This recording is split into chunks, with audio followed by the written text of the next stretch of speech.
Matin.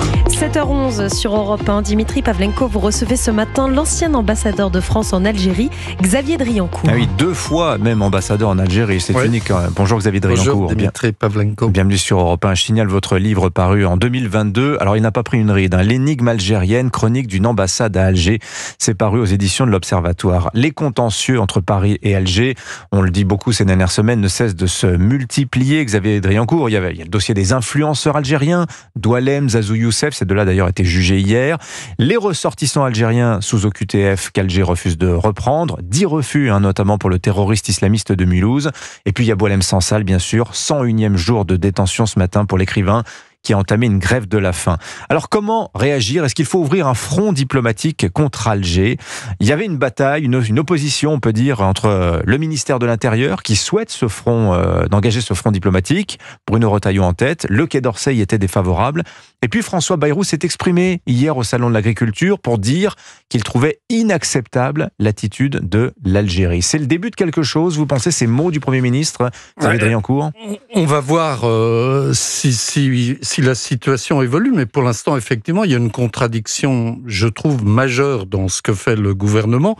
D'un côté, vous avez rappelé, il y a une succession d'événements tragiques, dont Boualem Sansal, dont les influenceurs, dont l'assassinat à Mulhouse, et de l'autre, il y a un gouvernement qui, depuis 3 mois, depuis 6 mois, même depuis la reconnaissance du Sahara occidental, n'a pris aucune mesure vis-à-vis de l'Algérie. Et qu'est-ce qui retient ? Et d'un autre côté, on envoie Rachida Dati au Sahara occidental, ce qui est une provocation majeure pour l'Algérie. Donc, on est dans une politique parfaitement contradictoire. Alors, est-ce que demain, il y a un comité interministériel sur l'immigration ?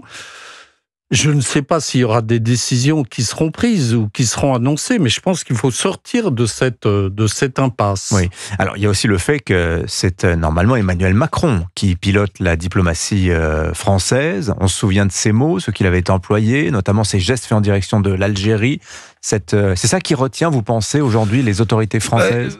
Oui, mais lui-même avait qualifié le régime algérien de régime politico-militaire, de système politico-militaire. Donc il est bien conscient de la situation. Vivant sur une rente mémorielle. Il avait parlé de la rente mémorielle, de l'instrumentalisation de l'histoire.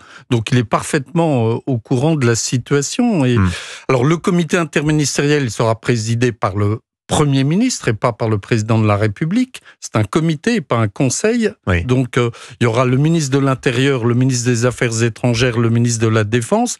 J'entendais sur votre antenne dimanche matin Monsieur Barrot qui a dit des choses sympathiques, mais enfin... il dit en substance, taper, riposter aux agressions d'Algériens, ce serait pire que mieux. Il faut parler. Oui. Mais je pense qu'il ne connaît pas les Algériens. Mais alors justement... Moi, je trouve que j'y ai passé presque 8 ans de ma vie en tant qu'ambassadeur. Je sais comment ils sont. Je vais vous demander de nous parler de l'Algérie, parce que vous dites quelque chose d'intéressant. Vous dites que si le pouvoir algérien tape aussi fort aujourd'hui sur la France, c'est qu'en fait, il est plutôt fragile. Mais avant ça, je voudrais juste savoir...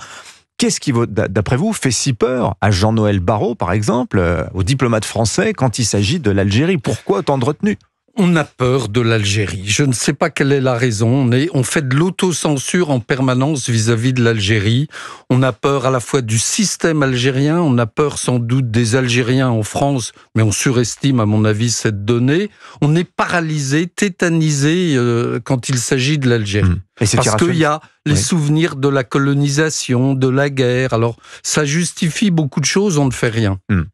Et alors l'Algérie, comment va-t-elle en ce moment ? Est-elle en position de force, pensez-vous, aujourd'hui, Xavier Driancourt, pour imposer sa loi à la France et ses humeurs ? Nous croyons qu'elle est en position de force, mais en réalité, vous l'avez dit, elle est très fragile. Elle est fragile sur le plan diplomatique parce qu'elle est complètement isolée. Elle est isolée, elle est brouillée avec le Maroc, brouillée avec la France, elle n'est pas si bien que ça avec l'Espagne, elle n'est pas si bien que ça avec la Russie qui a lâché Bachar el-Assad, il faut le rappeler. Elle est brouillée avec le Mali, donc sur le plan diplomatique, les choses ne sont pas formidables pour l'Algérie. Et puis sur le plan intérieur, il y a une répression terrible. Ce qui montre que ce régime a peur. C'est le 6e anniversaire du Hirak aujourd'hui. Vos confrères journalistes sont arrêtés. Les dessinateurs comme Gilles Aynouch sont condamnés à 20 ans de prison pour avoir fait un dessin. les intellectuels comme Boualem Sansal, comme l'écrivain Mohamed Tadjaït sont emprisonnés. Il y a un mouvement viral, comme on dit sur les réseaux sociaux, qui s'appelle « Je suis mécontent ». Je suis mécontent ça veut bien du dire ce que ça veut pouvoir dire, algérien, oui. Et on arrête les gens qui sont à l'origine de ce mouvement. Donc le système est très fragile. Et du coup, il est conduit à faire de la surenchère et à faire une fuite en avant vis-à-vis de la France. Alors, quel levier la France pourrait-elle activer, pensez-vous, Xavier Driancourt, pour montrer une forme de fermeté à l'Algérie? Vous dites qu'il y a de plusieurs ordres, il y a plusieurs choses que l'on pourrait faire. Oui, je pense qu'on pourrait bloquer Air Algérie, qui refuse de prendre tous les gens à l'embarquement à Orly, qui refuse de prendre les gens pour l'Algérie avec un laissez-passer consulaire et même une pièce d'identité. Donc, je crois que c'est David Lisnard ou Bruno Retailleau qui a mentionné cette piste. Je crois qu'il faudrait prendre ça comme exemple.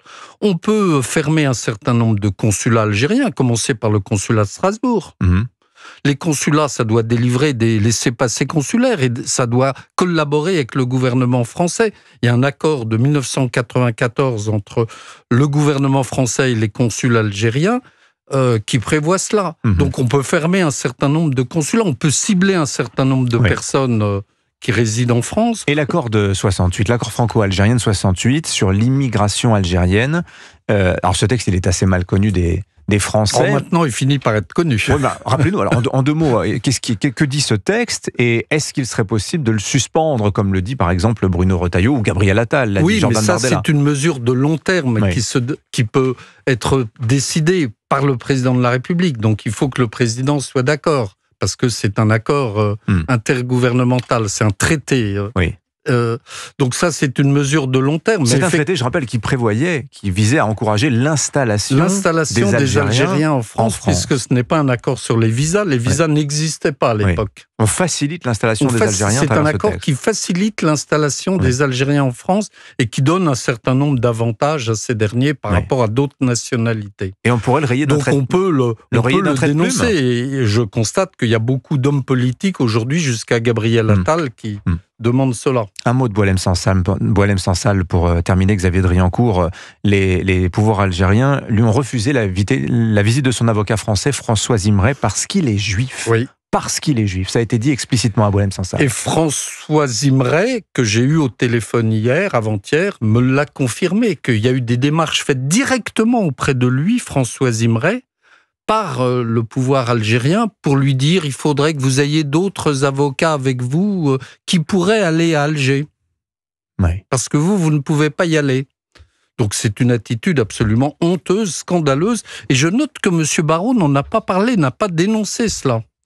Merci beaucoup Xavier Driancourt. On vous lira dans votre livre L'énigme algérienne, chronique d'une ambassade à Alger, et puis dans le Figaro régulièrement, dans la presse en général, vous publiez des tribunes à propos d'Algérie. Merci d'être venu nous voir ce matin sur Europe 1. Bonne journée.